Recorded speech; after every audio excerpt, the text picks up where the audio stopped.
ഇടുക്കി ജില്ലയിൽ 2 വർഷത്തിനിടെ 7ഓളം കാട്ടാനകൾ ദേവികുളം റേഞ്ചിൻ്റെ പരിധിയിൽ മാത്രം കൊല്ലപ്പെട്ടിട്ടുണ്ട്.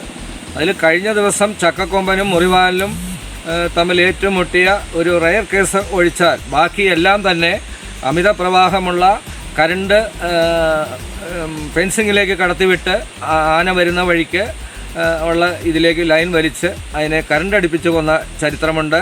വിഷം വെച്ച് കൊന്ന ചരിത്രമുണ്ട്. 2 കുട്ടിക്കൊമ്പന്മാർ ഇതുപോലെ തന്നെ ഷോക്കേറ്റ് മരിച്ച സംഭവങ്ങളുമുണ്ട്. അപ്പം മനുഷ്യൻ്റെ ഇടപെടലുകൾ നിമിത്തമാണ് ഇവിടെ ഭൂരിഭാഗം ആനകളും കൊല്ലപ്പെട്ടിട്ടുള്ളത്. ഇതിനകത്ത് ഈ ചിന്നക്കനാലിൽ മാത്രം ഇത്രയും ആനകൾ കൊല്ലപ്പെടാനുള്ള കാരണം ഞങ്ങൾ പഠിച്ചതിൽ നിന്നും മനസ്സിലാക്കിയിരിക്കുന്നത്, ഇവിടെ വലിയ റാക്കറ്റുകൾ, ഭൂമാഫിയ, അതുപോലെ റിസോർട്ട് മാഫിയകൾ അവർ ഈ ആനേനെ ഇവിടുന്ന് തുരത്തി ഓടിച്ചെങ്കിലേ ശേഷിക്കുന്ന റവന്യൂ പുറമ്പോക്കും ഫോറസ്റ്റ് ലാൻഡ് ഇതെല്ലാം ഇവർക്ക് കൈവശപ്പെടുത്തുവാൻ സാധിക്കുകയുള്ളൂ. കാരണം ഈ വില്ലേജ് ആയാലും അവിടുത്തെ പഞ്ചായത്തിലായാലും പ്രത്യേകിച്ച് വില്ലേജിലെ ഉദ്യോഗസ്ഥർ, ചിന്നക്കനാലിലെ കേരളത്തിലെ ഏറ്റവും അഴിമതി നടക്കുന്ന ഒരു വില്ലേജാണ് ചിന്നക്കനാൽ.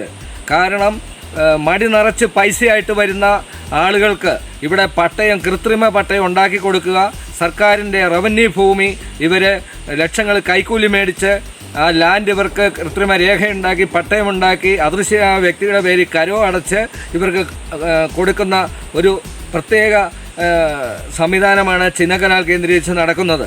അപ്പോൾ ഇതിൻ്റെ പിന്നിൽ മാഫിയകളുടെ പിന്നിൽ മാഫിയയുടെ ഒന്നാം സ്ഥാനത്ത് നിർത്തേണ്ടത് ചിന്നക്കനാൽ വില്ലേജ്, അതുപോലെ സമീപത്തുള്ള വില്ലേജുകൾ.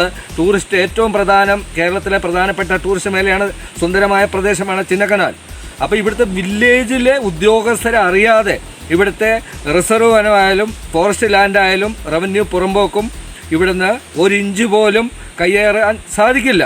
കാരണം കയ്യേറിയാൽ ഉടൻ തന്നെ ഇതിന് പെർമിറ്റ് കൊടുക്കുന്നത് പഞ്ചായത്തുകാരാണ്, കെട്ടിട പെർമിറ്റ്. അതൊരു വീട് വെക്കാൻ പോലും പാവപ്പെട്ടവന് പെർമിറ്റ് ഇല്ലാത്ത സമയത്താണ് 8ഉം 10ഉം നിലയുള്ള കോൺക്രീറ്റ് വലിയ സമുച്ചയങ്ങൾക്ക് ഇവർ പെർമിറ്റ് കൊടുക്കുന്നത്. ആദ്യം തന്നെ വില്ലേജുകാരിതിന് കള്ളപ്പട്ടയോ കൃത്രിമ രേഖയോ ഉണ്ടാക്കി കൊടുക്കുന്നു, അതിനുശേഷം ഇവർക്ക് പെർമിറ്റ് കൊടുക്കുന്നു. അപ്പോൾ ഈ മാഫിയ എന്ന് പറയുമ്പോൾ കയ്യേറ്റക്കാരെ മാത്രമല്ല അതിൽ പെടുത്തേണ്ടത്, അതിനകത്ത് പഞ്ചായത്തും വില്ലേജ് ഉദ്യോഗസ്ഥരും ചിന്നക്കനാലിലുണ്ട്. അപ്പോൾ ഞാൻ ആനയുടെ കേസിലേക്ക് തന്നെ തിരിച്ചു വരാം. ആനയുടെ പോസ്റ്റ്മോർട്ടം മുറിവാലൻ്റെ നടത്തിയപ്പോൾ, വെറ്റിനറി ഡോക്ടർ നടത്തിയപ്പോൾ 20 ശക്തമായ ഗണ്ണ് ഉപയോഗിച്ചുള്ള പെല്ലറ്റുകൾ കണ്ടെത്തി അതിൻ്റെ ശരീരത്തിൽ നിന്നും. അപ്പോൾ റിസോർട്ട് മാഫിയകളും ഭൂമാഫിയകളിൽപ്പെട്ടവന്മാർ ഈ ആനകളെ നിരന്തരം ഉപദ്രവിക്കുമ്പോഴാണ് ആനകൾ നിരപരാധികളായ ആളുകൾ മുമ്പിൽ വരുമ്പോഴും മനുഷ്യനെ കാണുമ്പോൾ ഇവയ്ക്ക് ഭയങ്കരമായ പ്രകോപനം ഉണ്ടായി ഇവ ആളുകളെ ആക്രമിക്കുന്നത്. അപ്പോൾ ഇതിൻ്റെ എല്ലാം പിന്നിൽ ഈ ഭൂമാഫിയകളും റിസോർട്ട് മാഫിയകളുമാണ്. പക്ഷേ ദേവികുളം റേഞ്ച് ഓഫീസിൻ്റെ പരിധിയിൽ എത്ര തന്നെ വൈൽഡ് ഷെഡ്യൂൾ വണ്ണിപ്പെട്ട കാട്ടാനകളെ കൊന്നാലും അവരെല്ലാം വളരെ സിമ്പിളായിട്ട് തന്നെ കേസിൽ നിന്നും ഊരിപ്പോകുന്നു. ഊരി അവരെ വിടുന്ന ഒരു പ്രകൃതിയാണ് ഈ ദേവികുളം റേഞ്ചിൻ്റെ കീഴിൽ കാണുന്നത്. ചില്ലിക്കൊമ്പനെ JCB അടിച്ച് കൊന്നു. എന്നിട്ട് ആ ഡ്രൈവറും അതിൻ്റെ ഓണർക്കൊന്നും എതിരെ ശക്തമായ വകുപ്പ് ചേർത്ത് കേസിടാതെ പിറ്റേ ദിവസം തന്നെ ജാമ്യം കൊടുത്ത ഒരു റേഞ്ച് ഓഫീസാണ് ദേവികുളം. പിന്നെ ഞങ്ങൾ ഗ്രീൻ കെയർ കേരള ഇടപെട്ടാണ് 2ാമത് വകുപ്പ് ചേർത്ത് അവരെ അറസ്റ്റ് ചെയ്യുകയും എന്തൊക്കെയോ നടപടിയിലേക്ക് കടന്നത്. ഈ ഭാഗത്തെയുള്ള ഭൂരിഭാഗം ആനകളെയും ആക്രമിച്ച് കൊല്ലുന്നത് കരണ്ട് വെച്ചും വിഷം വെച്ചും ആനകളുടെ വംശം തന്നെ അറ്റുകളയാനുള്ള എല്ലാ ഗൂഢലക്ഷ്യമായ നീക്കങ്ങളും നടത്തുന്നത് ഈ പറയുന്ന ലോബികളാണ്. വേറെ ഒന്നിനുമല്ല. അവർക്കിവിടെ കോടികൾ വിലമതിപ്പുള്ള ഈ ലാൻഡ്, റവന്യൂ പുറമ്പോക്ക് അല്ലാതെ ഫോറസ്റ്റ് ലാൻഡുണ്ട്, അതെല്ലാം കൈക്കലാക്കാൻ വേണ്ടിയിട്ടാണ് ഇവർ ഇത്രയും നീചമായ പ്രവൃത്തി ചെയ്യുന്നത്.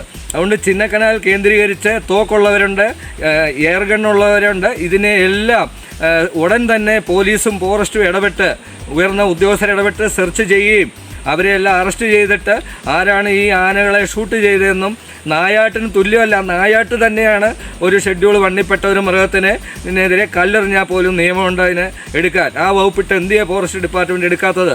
അപ്പോൾ ദേവികുളം റേഞ്ചിൽ നിന്നും റേഞ്ച് ഓഫീസർ അടക്കമുള്ള ഉദ്യോഗസ്ഥർക്ക് ഇതിനെ ഒത്താശ ചെയ്യുന്നുണ്ടോ എന്ന് സംശയിക്കേണ്ടിയിരിക്കുന്നു. ഒത്താശ ചെയ്യുന്നുണ്ടെന്നാണ് ഇവർ സംശയത്തിൻ്റെ നിഴലിലാണ് ഞങ്ങളിതിനെതിരെ ശക്തമായിട്ട് തന്നെ ഗ്രീൻ കെയർ കേരള ഇവർക്കെതിരെ റിപ്പോർട്ടും കൂടെ കൊടുക്കുന്നതാണ്.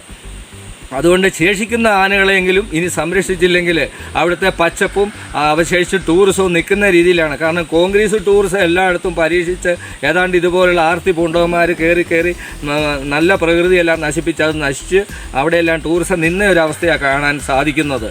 അതുകൊണ്ട് എത്രയും പെട്ടെന്ന് ഫോറസ്റ്റിൻ്റെ ഉയർന്ന ഉദ്യോഗസ്ഥരെ ദേവികുളം റേഞ്ചിനെ മാത്രം വിശ്വസിച്ചുകൊണ്ട് ചെയ്യാതെ ഇവർക്കെതിരെ ശക്തമായ നടപടി എടുക്കണമെന്നാണ് ഞങ്ങൾക്ക് പറയാനുള്ളത്.